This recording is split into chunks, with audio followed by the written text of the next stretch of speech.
আপিলো কৰিব পাৰি আমি ফটো মাৰিম দুটা আদান প্ৰদান হ'ব কিনো কৰিলোঁ মোৰ ভুল যদি কিবা থাকিব পাৰে তাৰহে আমাৰ এইটো অনুষ্ঠান হ'ব এইটো কোনো ভাষণৰ অনুষ্ঠান নহয় যি কি নহয় আমাৰ মাজুলী ভাষণ নবীন ককাদেউকো মাতিছোঁ আমাৰ লগত গীত মাত গোৱা ৰাগ চাবলৈ আহি হ'লেও আমাৰ মাজত আমাৰ মোৰ মৰমৰ ভাইকেইটাও অকণমান সহায় সহযোগ কৰি দিলে গীত মাতত মই সকলোকে তেওঁলোককো মাতিছোঁ আৰু লগতে মই এই মুহূৰ্তত মই এজন ব্যক্তিৰ নাম সদায় লৈ আছোঁ আজিও লৈ আছোঁ কিন্তু তেখেত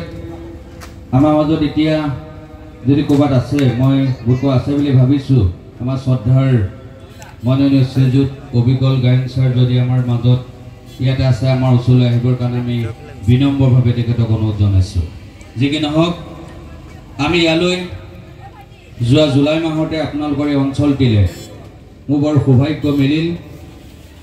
ইয়াৰ আশে পাশে আপোনালোকৰ অঞ্চলৰ আশে পাশে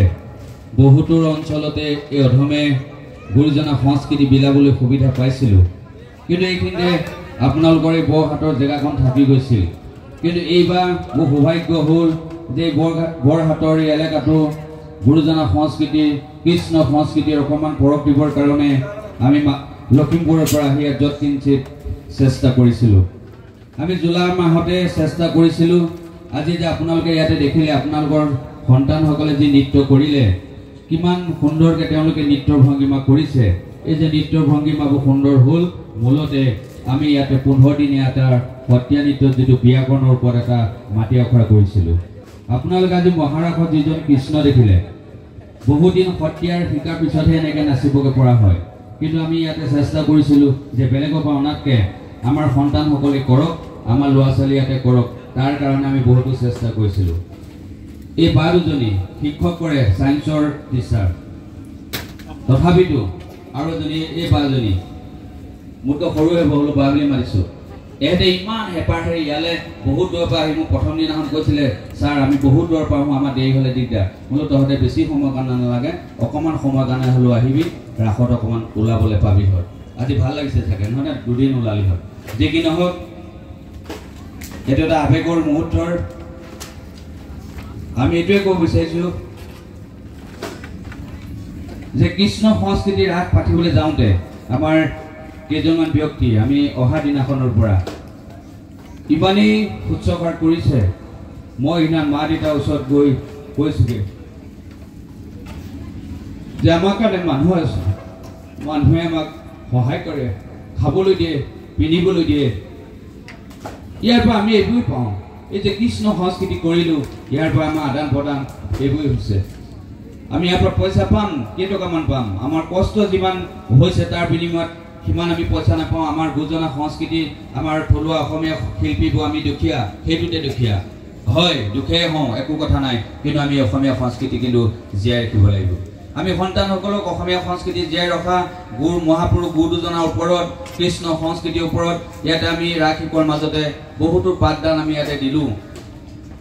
নিশ্চয় আপোনালোক যিসকল আহিছে দেখিছে আমাৰ মাজত একান্ত হাজৰিকা যিদিনাখনেই এইখন ৰাস মঞ্চলৈ আমি আহিছিলোঁ সেইদিনাখনেই সেই একান্ত হাজৰিকাক আমি লগ পাইছিলোঁ তেতিয়াৰ পৰা তেওঁ লাগি আছে এই প্ৰায় এমাহতকৈ বেছি দিন ইয়াতে থাকি তেওঁ জ্যেষ্ঠ কন্যাকো আনি লৈ ইয়াতে বাহাৰ পাতি থাকি আপোনালোকৰ মাজত আপোনালোকৰ সন্তানসকলক শিকাই যোৱাৰ ক্ষেত্ৰত যথেষ্ট প্ৰেৰণা দিছে আমাৰ অচ্যুত দাস বয়সত সৰু যদিও ইয়ালৈ অহা দিনাখনৰ পৰাই আমি তেওঁক পাইছোঁ সেই মুহূৰ্তৰ পৰা আজিলৈকে আমাৰ লগত লাগি আছে আৰু এই ৰাসখনৰ এজন মুখ্যৰ ভূমিকাৰ তেওঁ এই ৰাসখনৰ লগত মুখ্য জড়িত হৈ আছে লগতে এই নাটখনৰ উপস্থাপন কৰোঁতো আমাক যথেষ্ট তেওঁ সহায় সহযোগ যথেষ্ট কৰিলে তেওঁকো মই যথেষ্ট ধন্যবাদ দিছোঁ আগন্তুক দিনতো এনেদৰে সহায় কৰি যাব বুলি মই আশা কৰিছোঁ আমাৰ ছাৰ যোৱা বছৰ নাই মই বহুত দুখ কৰিছোঁ যোৱা বছৰ তেওঁ নিজৰ অসুবিধাৰ কাৰণে আমাক সময় দিব নোৱাৰিলে কিন্তু যিদিনাখনে আমি ইয়ালৈ আহিছিলোঁ ছাৰে যেতিয়া হাতত নাটকখন লৈ মই যেতিয়া খোলটো লওঁ ইয়াতে ৰাগ ভাওনা আমাৰ সাপে খাতিত আমি বহুত কৰিলোঁ ছাৰ যেতিয়া থাকে মোৰ ভুকুখন ডাঠ হৈ থাকে মই কিবা এটা পাতিলেই ওচৰত তেওঁ যাব নোৱাৰিলোঁ মই ফোন কৰোঁ সেইদিনাখন হ'লেও গৈ পেলাই ছাৰ মোক সেই মুহূৰ্তত হ'লেও সহায় বুজিব পৰা নাই সেইটো যদি হেতু তেওঁলোকে সাধনা কৰি থাকে, তেওঁলোকে যদি হেতু নিজৰ জীৱন শৈলী তেওঁলোকে যদি হেতু কৰি থাকে, তেতিয়াহ'লে তেওঁলোকে বুজি পাব যে এইটো মহত্বটো কিমান, এইটো গুৰুত্বটো কিমান। বিশেষ মই নকওঁ, ছাত্ৰ ছাত্ৰীসকল যিসকল এতিয়া মই দেখিছোঁ তেওঁলোক আৱেগিক হৈ পৰিছে। আজি এমাহ ডেৰ মাহ ধৰি পেলাই তেওঁলোকে ইয়াত অনুশীলন কৰিলে, আজি তেওঁলোকে প্ৰদৰ্শন কৰিলে, জ্যেষ্ঠসকলেও চকুটো টুকিছে, তেওঁলোকেও চকুটো টুকিছে। সঁচাই আমাৰো দুখ লাগিছে, প্ৰশিক্ষকেও চকুটো টুকিছে। এনেকুৱা এটা অনুভৱ, যিটো অনুভৱ আমি বুজাব নোৱাৰোঁ, ভাষাৰে বুজাব নোৱাৰোঁ। কিন্তু সেই বুজাব নোৱাৰা অনুভৱটোক তেওঁলোকে যাতে জীৱনত মনত ৰাখে আৰু সেই সময়টো তেওঁলোকে যদি প্ৰত্যেকটো ক্ষেত্ৰত সেই কথাটো উপলব্ধি কৰি থাকে আৰু উপলব্ধি কৰি পেলাই জীৱনত আগবাঢ়ি যাওক, তাৰে মই কামনা কৰিছোঁ। আৰু সেই সকলোকে, ইয়াৰ কলা কৌশলী সকলোকে মই আগন্তুক জীৱনত সফলতাৰ কামনা কৰি মোৰ চবু বক্তব্য, মোৰ তেওঁলোকৰ আশীৰ্বাদ যিটো আছে, অনুপ্ৰেৰণামূলক যিটো বাক্য আছে, মই এইটো সমাপন কৰিলোঁ। ধন্যবাদ। শুভৰাত্ৰি। ব্যক্তিজনে হৈছে অজিত চাংমা ককাইদেউ। আমাৰ কাৰণে আচলতে তেওঁ সততে পোৱা, সততেই আমাৰ অভাৱ অভিযোগবিলাক বুজ লোৱা ব্যক্তি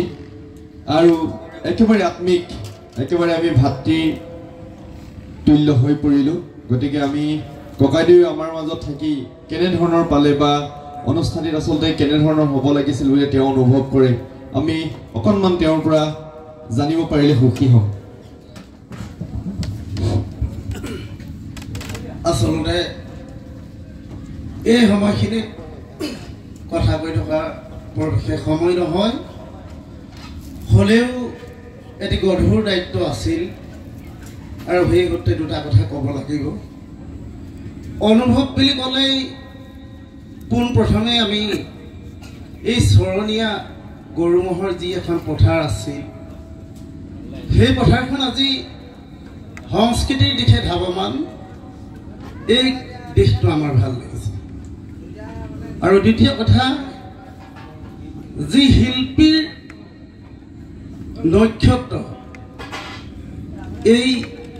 পথাৰখনত চৰণীয়া হিচাপে আহিছে, সেইসকলক সদায় আমি শ্ৰদ্ধাৰে আদৰণি জনাম, সেইটো আমাৰ সংকল্প। আচলতে অনুষ্ঠানভাগী এনেকুৱাকৈও যে হ'ব সেই কথাটো আমি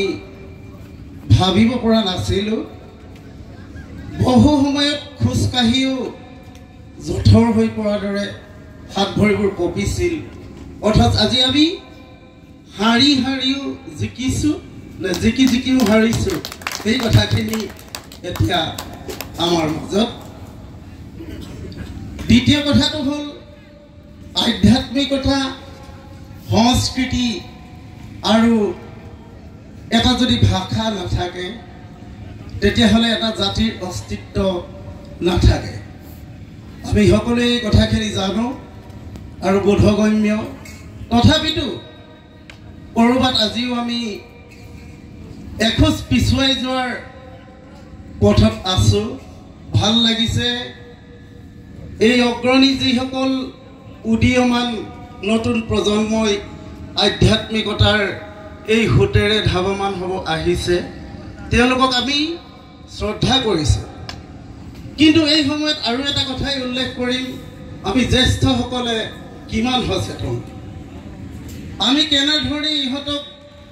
নিৰ্দেশ কৰিছোঁ পোহৰৰ বাটেৰে নে আন্ধাৰৰ বাটেৰে, সেই কথাখিনি এই আজিৰ যি আধ্যাত্মিকতাৰ পৰিৱেশ, বাহিৰে ভিতৰে এই কথাবোৰ সকলোৱে উপলব্ধি কৰাৰ প্ৰয়োজন আছে। প্ৰকৃততে আমি জ্যেষ্ঠসকলে এই কনিষ্ঠসকলক কি দিবলৈ গৈ আছোঁ আৰু কনিষ্ঠসকলে আমাৰ পৰা কি বিচাৰি আছে, আজিৰ সময়ত সেইটো এটা বৃহৎ প্ৰশ্ন। গতিকে আপোনালোকে এই কোন শিশুসকলক কেৱল এটা অনুষ্ঠানত নামভৰ্তি